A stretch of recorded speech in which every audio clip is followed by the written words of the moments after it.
కుర్చీ తాతను బతుకున్న మనిషిని చంపేసిండ్లండి. బయటికి వెళ్తే రోడ్డు మీదకి పోతే ఒకరు గిచ్చుతాన్లు, ఒకరు చెంపలు పడతాన్లు. అరే బతికే ఉన్నానయ్యా, జిందావుమై. అరే మరి గిత్తొచ్చింది, ఎవరో వేసి పడేసిండ్లు, ఏ యూట్యూబరో వేసిండు, అందరు క్యాచ్ చేసిండ్లు. నా భార్య కూడా నమ్మింది, నా కూతురు, నా భార్య, నా కోడళ్ళు ఇద్దరు. చాలా బాధపడ్డా తెలుసా? ఒక్క విషయం నమ్మలేదు, ఎవరు నమ్మలా.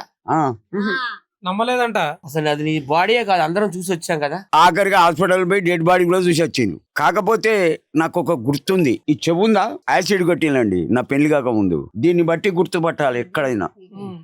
ఓకే. ఏలు డోర్లో పోయింది. నా పెళ్లి కాక ముందు నా ముఖానికి యాసిడ్ కొట్టేళ్ళు, ఇట్లా వచ్చేసినాయి గుడ్లు. మంచోని కాదు సార్, నేను ఒక్కొక్కరిని ఉరికిచ్చి కొట్టిన వరంగల్లా. ఇప్పటికీ కొండామురళి ఉన్నాడా, సురేఖమ్మ భర్త, నన్ను చూస్తేనే తెంకపోతాడు. కుర్చీ వచ్చిందంటే కాదా జంపు. ఒకసారి ఆయన భార్య అడిగింది సురేఖమ్మ, నువ్వు అంటే నా భర్తకి ఎందుకు కోపం అంటే, ప్లాట్ఫారం మీద ఉరికిచ్చి కొట్టినా. నేను ప్లాట్ఫారం మీద ఆర్పిఎఫ్ వాళ్ళ ముంగట్నే తాగుతా, లాస్ట్కు పోయి 3వ నెంబర్ ప్లాట్ఫారం. వాళ్ళే ఏమన్నారు, నీ మొగనికి ఎంత ఈట,